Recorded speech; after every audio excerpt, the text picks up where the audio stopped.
Your suffering isn't real. Sounds bold, doesn't it? But think about it. What if the pain, the struggles, and the heaviness you carry aren't as real as they feel? The Heart Sutra, one of the most profound texts in Buddhism, dares to challenge everything you think you know about reality. You see, we live in a world where we cling to things, our identities, our emotions, even our pain, believing they define us. But Avalokiteśvara, the Bodhisattva of Compassion, offers a radical insight.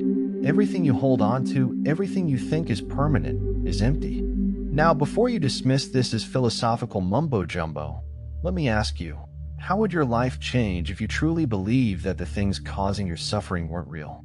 This isn't just a theory. It's a practice, a way to break free from pain and live with clarity and peace. In this video, we're diving deep into the Heart Sutra to uncover the wisdom that's been hidden in plain sight.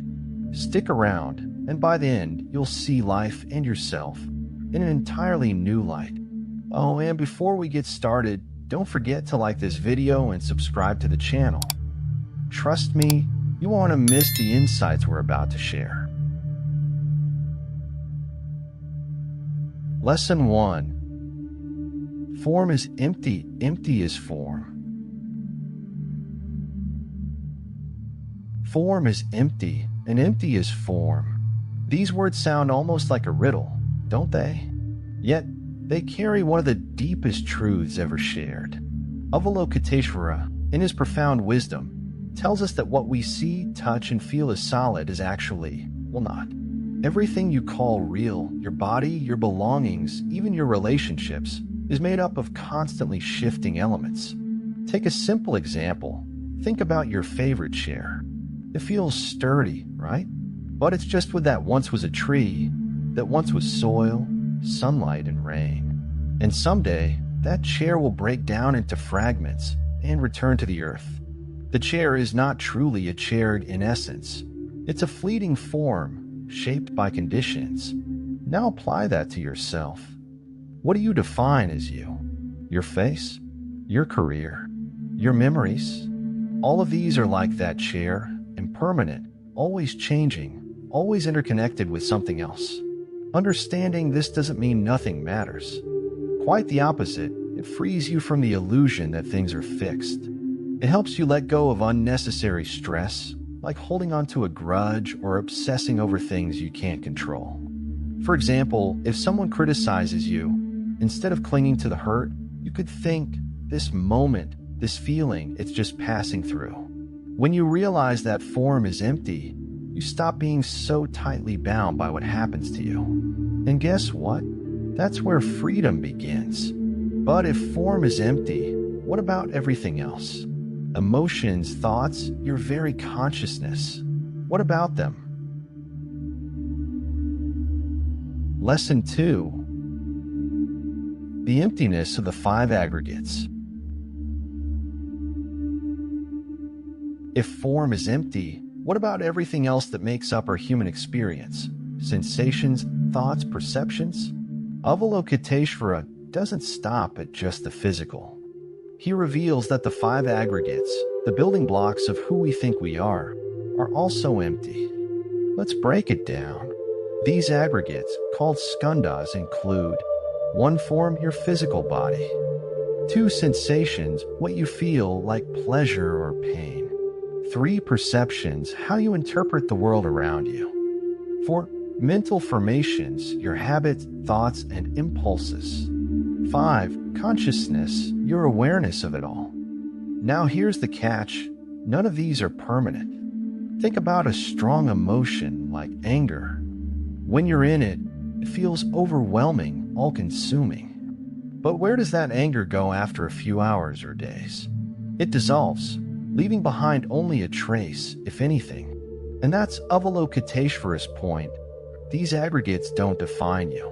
They're like actors on a stage, playing their part and exiting when the scene is over. Your perception of yourself as a fixed entity, that's just a story you've been telling yourself, built on the shifting sands of these aggregates. Imagine a river.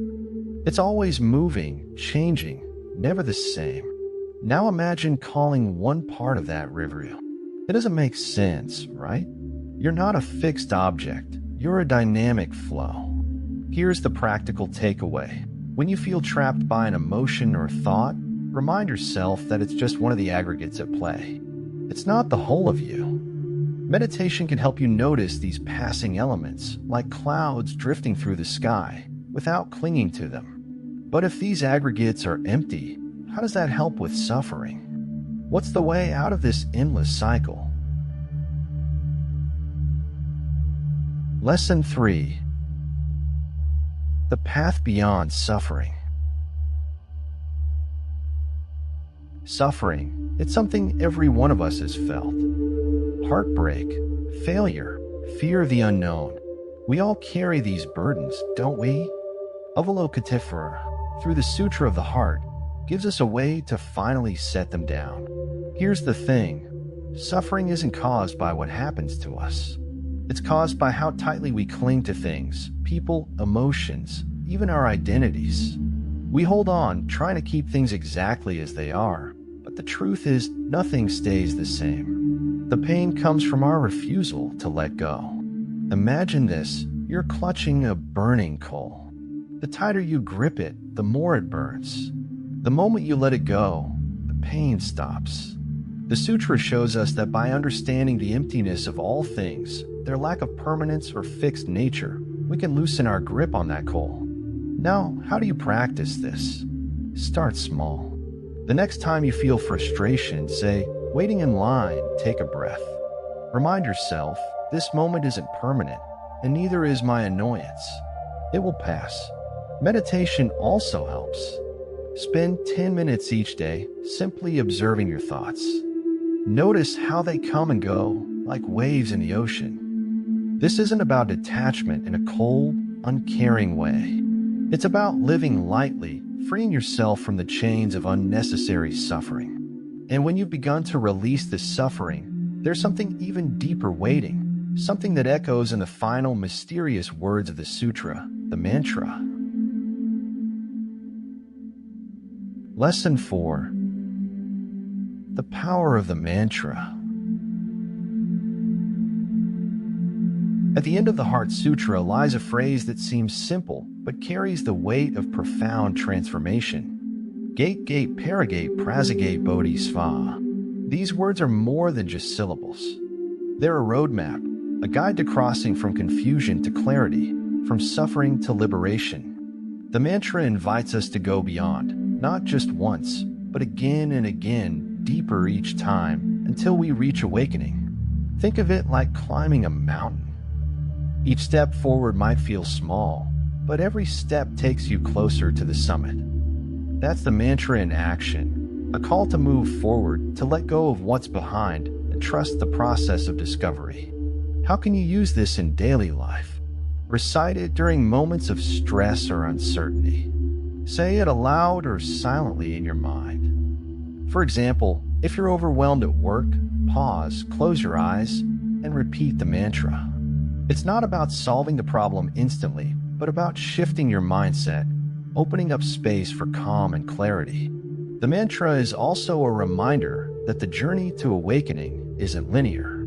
There will be setbacks, doubts, and moments where you feel stuck. But as long as you keep moving, even in the smallest ways, you're on the path. Now that we've explored the mantra's power, let's step back and look at the sutra as a whole.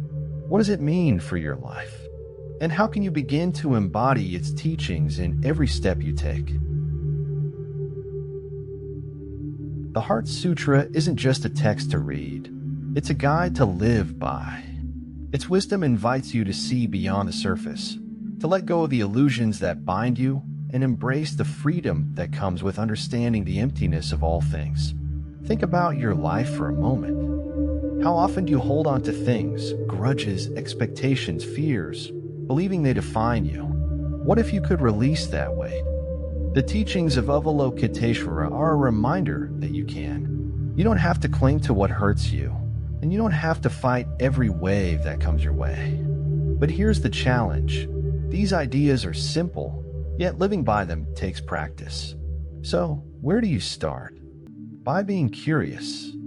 Ask yourself, What am I holding on to that no longer serves me? What can I let go of today to create space for peace? And if these teachings have sparked something within you, I encourage you to go deeper. Reflect, meditate, and apply these lessons in your everyday life. Imagine the transformation that awaits when you embrace the power of the Heart Sutra fully. Before you go, don't forget to subscribe to the channel and turn on notifications. There's so much more to explore together. And if you're ready to deepen your journey, I highly recommend the Dhammapada. It's a timeless guide to understanding the very essence of these teachings. You can find the link to grab your copy, super affordable, pinned in the first comment below. Thank you for watching, and don't stop here. Click on the card to discover even more life-changing insights. Until next time, keep seeking, keep learning, and keep transforming.